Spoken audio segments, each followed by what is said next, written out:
ابرہا کے لشکر کو مٹانا ہوا وہاں بھی اللہ نے بم نہیں مارا، کہا ہم چھوٹے سے پرندے کے منہ میں چھوٹے چھوٹے پتھر دے کے بھیجیں گے، وہ تمہیں ماریں گے تو چبائے ہوئے بھوسے کی طرح ہو جاؤ گے، تاکہ اپنی حیثیت اور اپنی اوقات پہچانو کہ کیا ہوگا۔ یہ ارادہ پروردگار ہے، تم اپنا ارادہ کرو، وہ ارادہ پروردگار جو طے کر لیتا ہے وہ ہوتا ہے۔ تم تو وہ ہو کہ پبلک کے لیے ایران کے مشہور ذاکر نے ایک جملہ کہا ہے کہ، اور وہ بالکل ہمارے یہاں کے لیے فٹ ہے، کہ ہم لوگ تو ہر چیز میں بس اب شگن ہو گیا یہ کہتے ہیں، ارادہ پروردگار کا تو ہم سوچتے نہیں، ہم تو بس اب شگن دیکھتے ہیں، کیا اب شگن ہوا کیا اب شگن نہیں ہوا۔ حسین مدینے سے چلے تھے، بچہ گود میں نہیں آ رہا تھا، آج کے زمانے میں ہوتا کہتے نہیں، اس کا مطلب یہ کہ چھوٹا بچہ ہے، سب کچھ جانتا، کہیں کوئی خطرہ ہے، نہ جاؤ، چلو واپس چلے آؤ۔ آج ہم سمجھتے اب شگن ہے، حسین بتا رہے اب شگن نہیں ہے، یہی تو برکت ہے۔ کربلا کی دلالت اور کربلا کے صدق کی دلیل یہی بچہ بن جائے گا جو ابھی آ نہیں رہا ہے۔ ہم لوگ ہر چیز کو افشگن سمجھتے ہیں، ارادہ پروردگار کچھ اور ہے، پروردگار چاہتا یہ تھا کربلا جاویدان ہو جائے، ہم لوگ جیسا سوچتے۔ اور روایتوں میں یہاں رک کے درمیان میں ایک چھوٹا سا جملہ عرض کرتا چلوں، چھوٹی سی بات، کہ ہم لوگ جو ہر چیز میں نحوست لیتے ہیں نا، روایتوں میں ہے کہ جو انسان جس چیز سے جیسا سمجھتا ہے اللہ اس کو ویسا ہی دکھا دیتا ہے۔ اگر اتنا جملہ سمجھ گئے تو اب سمجھ جائیے جو لوگ کہتے ہیں نا کہ ہمارے ہاں ایک تیسرے چاند میں چہلم نہیں ہوتا، یا بدھ کو سیوم نہیں ہوتا، سنیچر کو نہیں، کچھ ایسا ہے کہ نہیں ہوتا، اس دن نہیں ہوتا، یہ ہوا تھا تو مر گئے، تو کیوں مرو کے خاندان میں یہ دوہرا کیوں گیا تھا؟ صرف اس لیے کہ روایت میں ہے جب تم الٹا لوگے پروردگار الٹا تمہیں دکھائے گا۔ پھر امام نے داستان بیان کی، جب جناب موسیٰ کا گہوارہ بہتا ہوا نیل میں آیا، اب نکالا گہوارہ، تو فرعون نے کہا کہ ایسا ہے اس کو چھوڑ دو، کہیں ایسا نہ ہو کہ ہمارا تختہ الٹ دے۔ جناب آسیہ نے کہا نہیں اسے لے لو، اس لیے کہ ہو سکتا ہے ہماری آنکھوں کی ٹھنڈک بن جائے۔ امام نے کہا جس نے سوچا تھا تختہ الٹ دے گا اس کا تختہ الٹ گیا، جس نے سوچا تھا آنکھوں کی ٹھنڈک ہوگا اس کی آنکھوں کی ٹھنڈک بن گیا۔ ایک صلوات پڑھ دیں محمد وآل محمد۔ آپ حضرات صلوات بھیجتے ہوئے تھوڑا آگے آ جائیں۔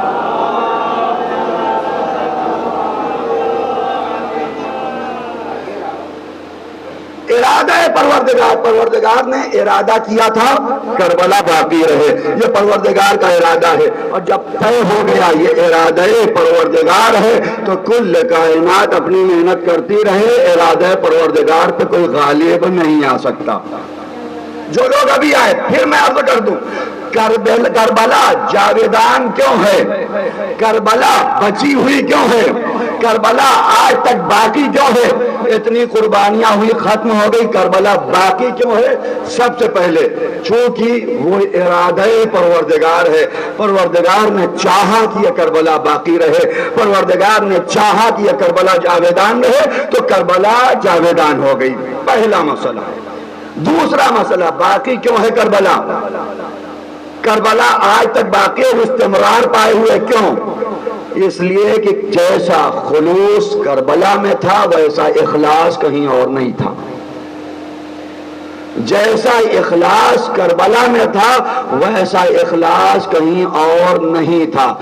ہر نیک عمل کرنے والا انسان ایک بار یہ طے کر لے اور یہ سمجھ لے کہ اگر ہمارے عمل میں استمرار آئے گا، بقا ہوگی، تو صرف اور صرف اخلاص کی وجہ سے۔ نہ تو دولت ہمارے عمل کو بچا سکتی ہے، نہ حکومت ہمارے عمل کو بچا سکتی ہے، نہ مجمع ہمارے عمل کو بچا سکتا ہے۔ اگر بچا سکتا ہے تو اخلاص۔ ہم کر کیوں رہے ہیں؟ ہم کس کے لیے کر رہے ہیں؟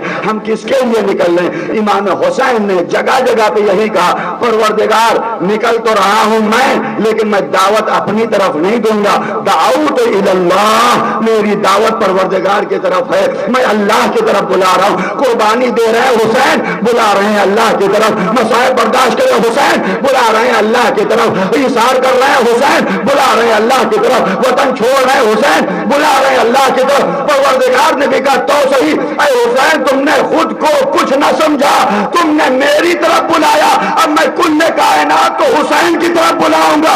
آؤ حی علی الصلاۃ، جہاں مجلس چلتے چلے آؤ. ایک صلوات پڑھ دیں محمد وآل محمد.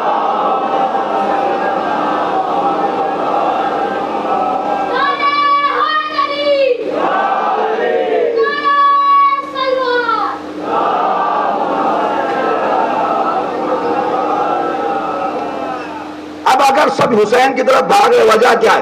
اس لیے کہ حسین نے کبھی خود کو اپنی طرف، سب پبلک کو اپنی طرف بلایا ہی نہیں. امام حسین کی کوئی ایک روایت آپ بتا دیجئے جس میں ہو کہ جو آئے گا ہمارے کربلا زیارت کے لیے، جو ہماری زیارت کرے گا، تو یہ رسول سے روایت ہے، امام حسن سے روایت ہے، جناب زہرا سے روایت ہے، امام صادق، امام کاظم، امام رضا سے بہت سی روایت، سارے ائمہ سے روایت ہے.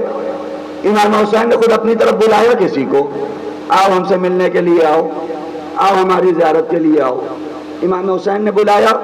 جو روایتیں ہیں اس میں بھی ابتدائی جملات وہی ہیں، اگر اللہ تک پہنچنا چاہتے ہو تو ادھر آؤ. وہاں بھی بلا کس کے لیے رہے؟ اللہ کے لیے.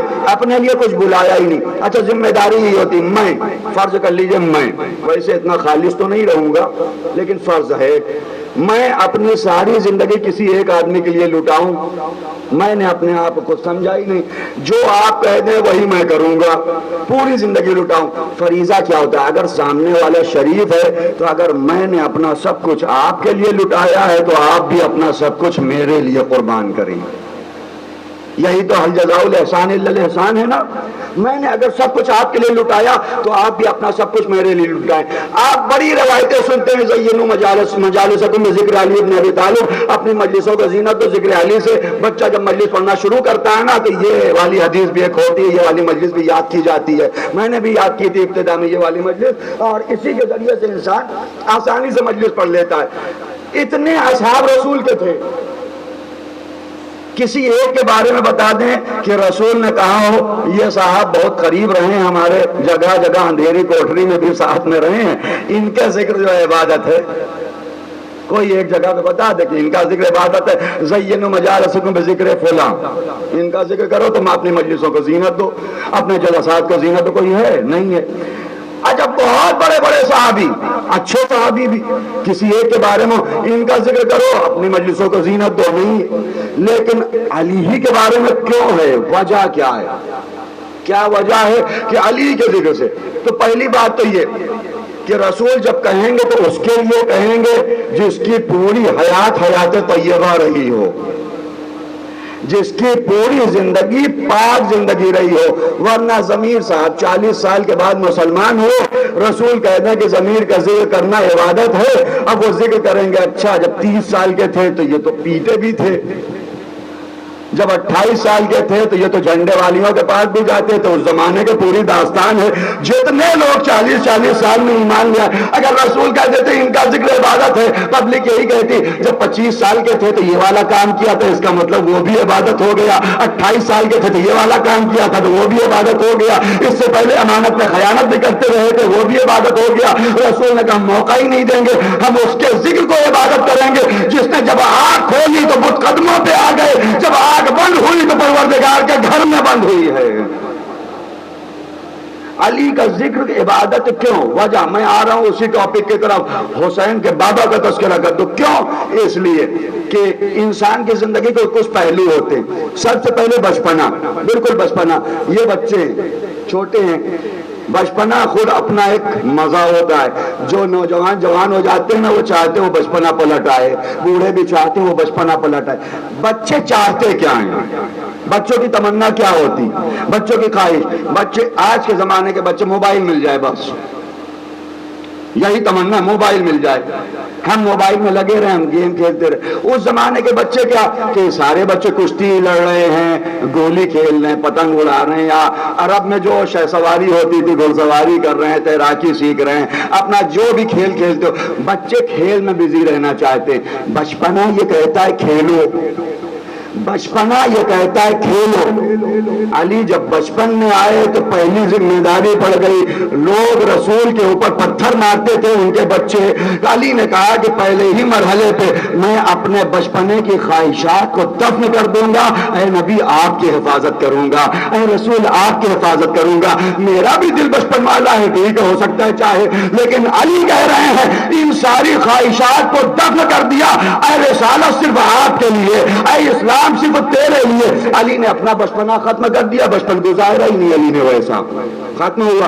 اچھا نوجوانی آئی, نوجوانی امنگوں کا دور, نوجوانی امنگوں کا دور, جہاں یہ چاہا جاتا ہے کہ کوئی ذمہ داری ہمیں نہ ملے, ہم بالکل آزاد رہیں. آزاد خیالی آنے لگتی جیسے ہی نوجوان ہوتا ہے, اسے یہ لگتا ہے کہ جو روک ٹوک ہے یہ اچھی نہیں ہے, کوئی ہمیں روکے نہیں, کوئی ہمیں ٹوکے نہیں, ہم اپنے اوپر بوجھ نہ لیں, ہم اپنے اوپر ذمہ داری نہ لیں. ابا پیسہ کمائے ہم خرچہ کریں. یہی ہوتا ہے, ہر نوجوان ذمہ داری سے بھاگتا ہے. لیکن دعوت ذوالشیرہ میں ایک 13 سال کا نوجوان رسول کہہ رہے ہیں, ہے کوئی ذمہ داری لینے والا جو میرا خلیفہ ہو جائے, جو میرا جانشین ہو جائے, جو اس کار عظیم میں ہماری مدد کرے.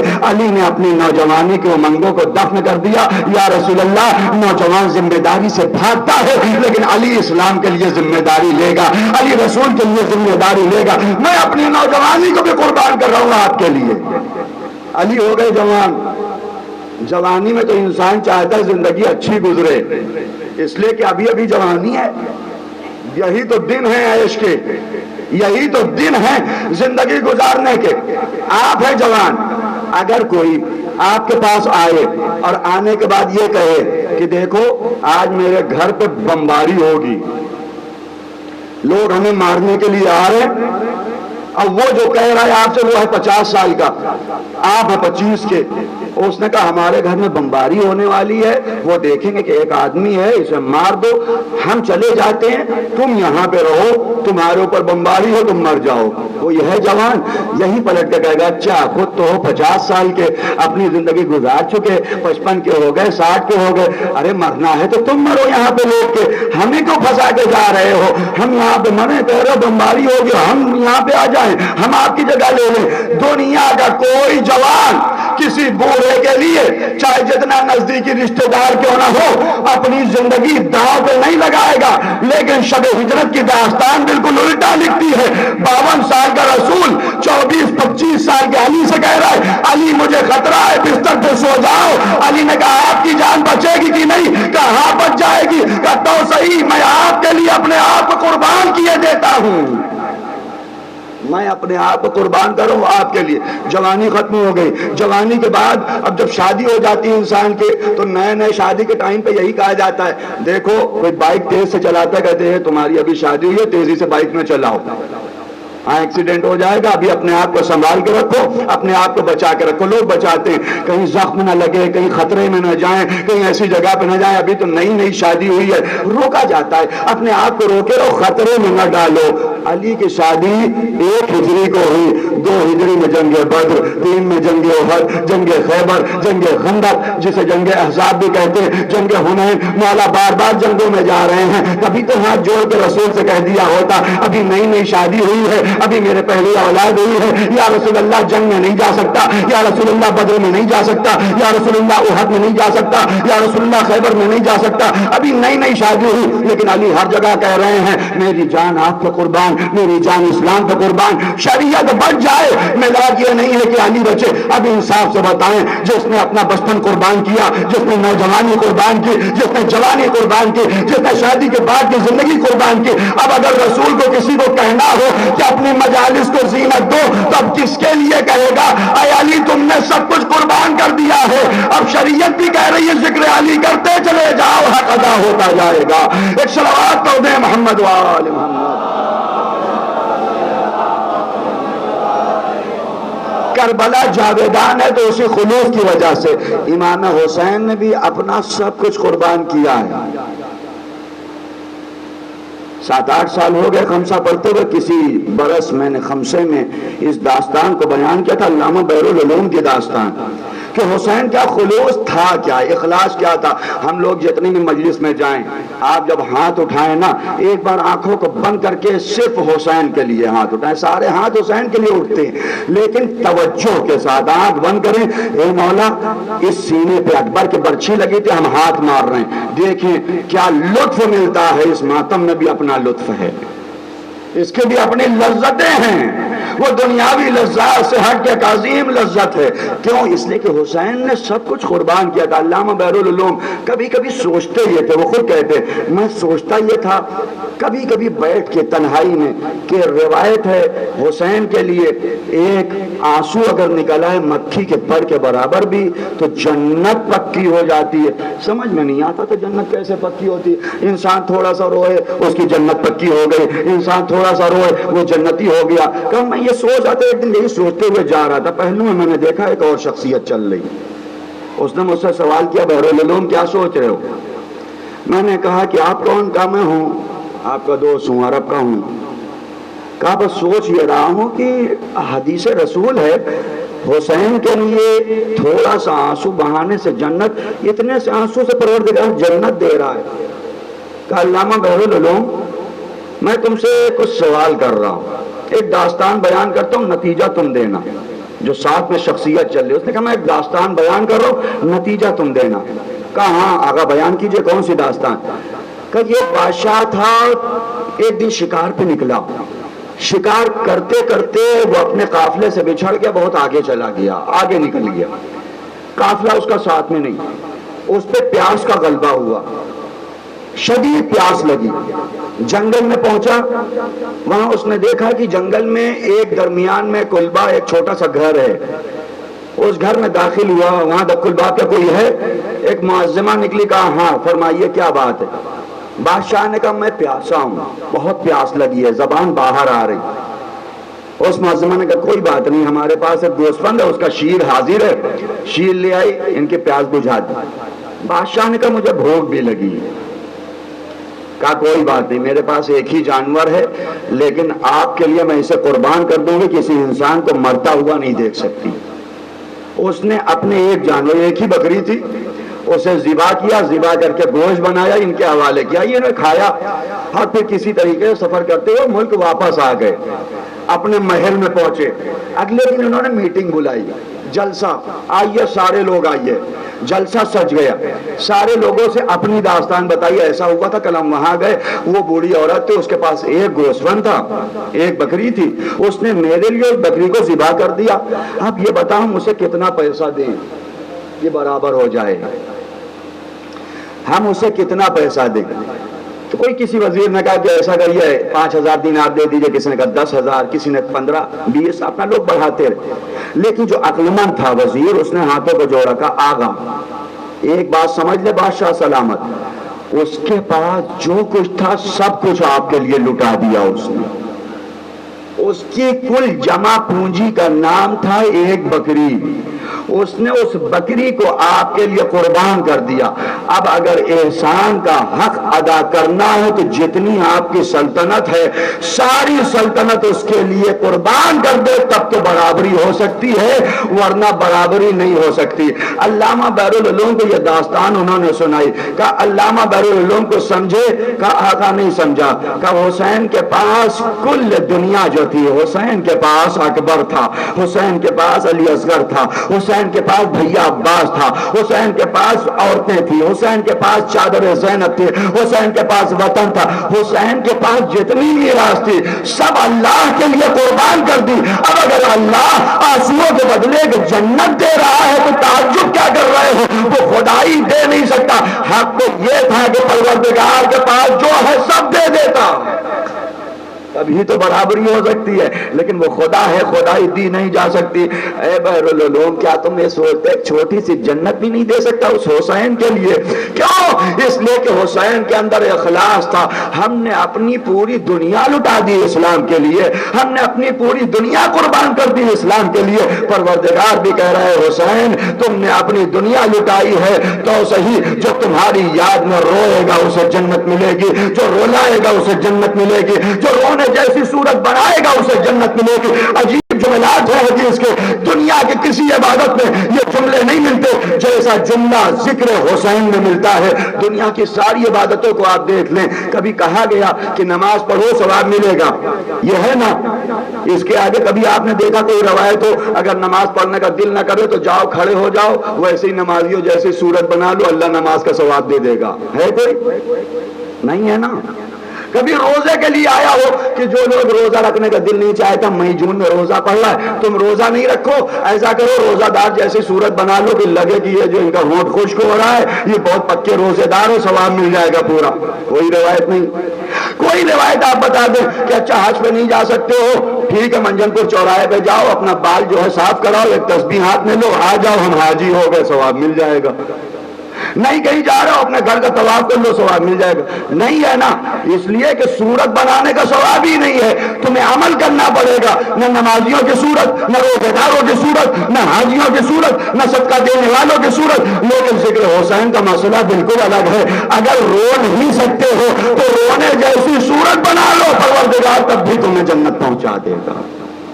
عجیب مرحلہ پروردگار، کیوں؟ اس لیے کہ اخلاص تھا حسین کے اندر، خلوص تھا حسین کے اندر۔ حسین نے سارے اخلاص کو سمیٹ لیا تھا، ہم جو بھی کام کر رہے ہیں صرف اور صرف اللہ کے لیے، صرف اور صرف پروردگار کے لیے۔ جب دکھاوے کے لیے کام ہوتا ہے تو وہیں تک ہوتا ہے جہاں تک اپنا فائدہ ہو، لیکن جب اللہ کے لیے ہوتا ہے اس میں کوئی خوف نہیں، کوئی ڈر نہیں، جتنا قربانی دیتے چلے جاؤ اتنا چہرے کا نکھار بڑھتا چلا جائے گا۔ کربلا کی تاریخ یہی کہتی، بس میں اپنی گفتگو کو یہیں پہ تمام کر رہا ہوں۔ کربلا کی تاریخ یہی کہتی ہے کہ کربلا کل اخلاص حسین کا نام ہے، کل اخلاص حسین کا نام۔ دنیا میں اگر کسی کا بیٹا بیمار ہو جائے تو کیا کہتا ہے؟ پیسہ خرچ ہو رہا ہے، خرچ ہو جائے لیکن بیٹا بچ جائے۔ گھر بکتا ہے بک جائے لیکن بیٹا بچ جائے۔ دولت لٹتی ہے لٹ جائے لیکن بیٹا بچ جائے۔ گاڑی بکتی ہے بک جائے لیکن اپنے بیٹے کو بچا لو۔ خدا نہ کرے کسی کا بچہ بیمار ہو، وہ اپنے بچے کے لیے اپنا سب کچھ اپنا لٹا دیتا ہے، میرا بچہ بچ جائے۔ لیکن کربلا بالکل الٹا کہہ رہی ہے، اگر اسلام کو بچانے کے لیے اپنے جمالال شبیہ رسول کو قربانی دینا پڑے، اسلام بچ جائے چاہے اکبر قربان ہو جائے، اسلام بچ جائے چاہے عباس قربان ہو جائے، اسلام بچ جائے چاہے زینب کی چادر قربان ہو جائے، اسلام بچ جائے چاہے علی اصغر قربان ہو جائے، ہم ساری قربانیاں دے سکتے ہیں لیکن اسلام کو بچانا ہے، لیکن اسلام کی حفاظت کرنی ہے۔ انسان بڑوں کی قربانی پھر بھی دے دے، کوئی بھی بچوں کی قربانی پیش نہیں کرتا ہے، لیکن اللہ اللہ دل حسین، اللہ اللہ قلب حسین۔ ایک مرتبہ حسین مقتل میں آتے ہیں، آواز دیتے ہیں حل من ناصر ینصرنا حل من مغیث یغیثنا، ہے کوئی جو حسین کی مدد کرے، ہے کوئی جو حسین کی نصرت کرے۔ کہیں سے آواز نہ آئی، خیمے میں کوہرام بپا ہوا، حسین پلٹ کے خیمے میں آئے، بیویوں میری زندگی میں رونے کا کیا سبب ہے؟ آقا نہ جانے آپ کی آواز استغاثہ میں کیسا درد تھا، اصغر نے اپنے آپ کو جھولے سے گرا دیا، اے مولا اصغر جھولے سے گر گئے ہیں۔ حسین نے اصغر کو ہاتھوں میں لیا، میں جانتا ہوں میرا لال کیا چاہتا ہے، میں جانتا ہوں میرا لخت جگر کیا چاہتا ہے، لاؤ ہو سکتا ہے پانی کی سبیل ہو جائے۔ حسین اصغر کو لے کے مقتل میں چلے، فوج آدھا یہ سمجھے حسین قرآن لے کے آ رہے ہیں، حسین صلح کرنے آ رہے ہیں، لیکن ایک مرتبہ جو آبا کا دامن ہٹایا، قرآن تو نہیں ہے، قرآن ناطق کا ایک پارا ہے، مولا نے عجب جملہ کہا ہے، ساقی کوثر کا لال اشقیا سے سوال کر رہا ہے، اگر تمہاری نگاہوں میں یہ حسین خطا کار ہے تو اس بچے نے کیا خطا کی ہے؟ یہ تو ابھی اس قابل بھی نہیں ہے کہ کوئی غلطی کر سکے۔ عزكم اللہ یہ تو ابھی قابل بھی نہیں ہے کہ کوئی غلطی کر سکے. کسی نے کوئی جواب نہ دیا. مولا نے بچے کو اپنے کلیجے سے لگایا ایک جملہ کا, اے میرے لال تم بھی تو حجت خدا کے فرزند ہو, اپنی حجت کو تمام کر دو. سوکھے ہوئے لبوں پہ سوکھی زبان کو پھیرنا شروع کیا. فوج آدم تلا تم بپا ہوا. پسر سعد نے کہا ہرملا کہاں ہے, کلام حسین کو قطع کر دے. تاریخ کہتی ہے ہرملا کا تیر چلا, اصغر کے گلے میں پیوست ہوا. در حقیقت یہ تیر اصغر کے گلے میں نہیں لگا بلکہ یہ قلب حسین پہ لگا. بچہ باپ کے ہاتھوں پہ پلٹ گیا. بس ایک جملے کی طرف اشارہ کرنا ہے, ایک داستان کی طرف. سید سجاد سے جب سوال ہوتا تھا نا تو سید سجاد یہی کہتے تھے, اصغر کے گلے پہ جو تیر لگا تھا نا وہ ہمارے دل میں پیوست ہوا. میں کہوں گا اے مولا آپ نے خیمے سے دیکھا ہوگا, آپ نے دور سے دیکھا ہوگا, برداشت نہ ہو سکا. ذرا اس حسین سے سوال کرو جس کے ہاتھوں پہ اصغر کا جنازہ, جس کے ہاتھوں پہ اصغر کا جنازہ تھا. پھر امام سجاد کہتے وہ تیر ہمارے دلوں پہ لگا تھا. اسی لیے منہال کی روایت ہے, منہال بیان کرتا ہے میں جب بھی جاتا تھا قیام مختار کے بعد امام سجاد کے پاس جاتا تھا, اے مولا سجاد مبارک ہو پسر ساتھ گرفتار ہو گیا. مولا یہی کہتے تھے یہ بتاؤ ہرملا کا کیا ہوا. میں کہتا تھا مولا شمر گرفتار ہو گیا.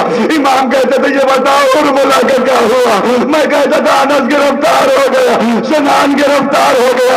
امام سوال کرتے تھے ہرملا کی کوئی خبر ہے.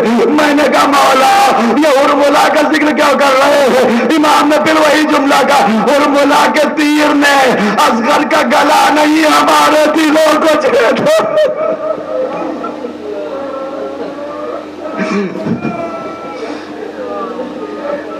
ہمارے دلوں پہ چھیدا ہے, ہمارے دلوں میں سوراخ کیا ہے. منہال بیان کرتا ہے ایک دن میں پہنچا کوفے, جناب مختار سے ملاقات ہوئی. محل لے کے نائس کی طرف مختار لے کے چلے جیسے کسی کا انتظار کر رہے ہوں. دور سے کچھ لوگ آتے ہوئے دکھائی پڑے. اے مختار مبارک ہم ہرملا کو گرفتار کر کے لائے ہیں. یہ ہرملا آیا. منہال کہتا جیسے ہی میں نے ہرملا کو دیکھا میں نے کہا اللہ اکبر اللہ اکبر. مختار نے کہا یہ اللہ اکبر کی آوازیں کیوں بلند کر رہے. کہا مختار مبارک کو تمہیں معلوم نہیں. امام سجاد یہی سوال کرتے تھے ہرملا کو بتاؤ ہرملا گرفتار ہوا یا نہیں. مختار نے ہرملا کو بلایا, اے ہرملا تم نے کربلا میں کیا کیا کہ سید سجاد تمہیں یاد کر رہے ہیں, وہ شقی گرفتار ہوا یا نہیں. ذرا اس داستان کو بیان کرو. ہرملا کہتا ہے ساری داستان کو چھوڑتے ہوئے ہرملا نے کہا ہاں ایک تیر میں نے تب چلایا جب زہرا کا لال اپنے ششمارے کو ہمارے سامنے پیش کر رہا تھا. اے شقی آؤ اسے پانی پلا دو. لیکن جیسے ہی وہ تیر لگا بچہ باپ کے ہاتھوں پہ پلٹا. حسین نے چلو میں خون کو لیا, آسمان اور زمین نے انکار کیا, اپنے چہرے پہ مل لیا. اب نانا سے ایسے ہی ملاقات کروں گا. اشکم اللہ. اب حسین خیمے کی طرف بڑھنا چاہتے, بڑا سخت مرحلہ. ابھی شہادت جناب علی اصغر برداشت کر لی. میں یہاں پہ آ کے اس جملے کو ضرور پڑھتا ہوں کہ ہمارے یہاں جب کوئی بیمار ہوتا ہے نا, بیمار کو ہاسپٹل لے جانا آسان ہے, لیکن خدا نہ خواستہ اگر اس کی موت ہو جائے اس کے جنازے کو گھر لانا آسان نہیں ہوتا. بہنوں کو کیا جواب دیں گے, ماں کو کیا جواب دیں گے, بھائیوں کو کیا جواب دیں گے کہ ہم بچا نہ سکے. حسین کے اوپر بھی یہی کیفیت ہے. اصغر کو لے کے آئے تھے شاید پانی کی سبیل ہو جائے. اب حسین خیمے کی طرف پلٹ رہے ہیں, کبھی آگے بڑھتے ہیں انا للہ و انا الیہ راجعون, کبھی قدم پیچھے کھینچ لیتے ہیں. رزم بے قضاء ہی و تسلیم الامر. ایک مرتبہ طاقت کو یکجا کیا, در خیمہ پہ آئے. اے رباب آؤ اپنی امانت کو لے جاؤ. 4 سالہ بچی آ گئی. اے بابا اصغر کو پانی پلا لائے, میں پیاسی رہ گئی. لیکن اب جو ابا کے دامن کو ہٹایا من کا ڈھلا ہوا. رباب نے ایک جملہ کہا اے میرے لال تیرے جیسے بچے بھی نہر.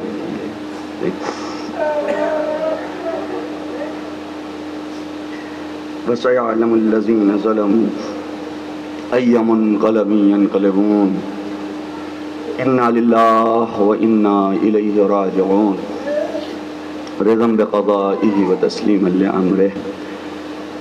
بہرحال ہم اس مختصر سے مجلس اعزاء کو قبول فرما. جہاں جہاں بھی شیعان حیدر کرار ان کی جان مال عزت و آبرو کی حفاظت فرما. ہم میں جو بیمار ہیں ان کی بیماری کو دور فرما. ہم میں جو مقروض ہیں ان کے قرضوں کو ادا فرما. مزارات مقدسہ کی حفاظت فرما. پروردگار ہمارے امام کے ظہور میں تعجیل فرما. ہمیں ان کے اعوان و انصار میں شمار فرما. سورہ حمد اور سورہ اخلاص کی تلاوت فرما کر میزبان کے مرحومین خصوصاً زرغام صاحب، کیا نام تھا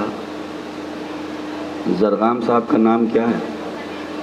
حسن مہدی ابن صغیر مہدی کی روح کو حساب. اللہم صلی اللہ علیہ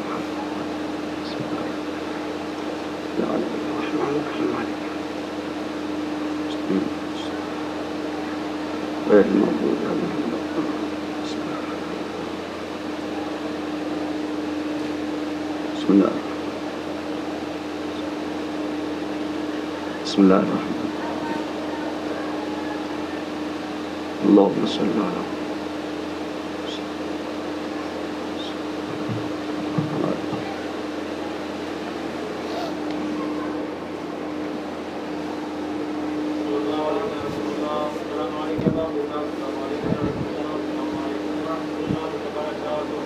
السلام علیکم.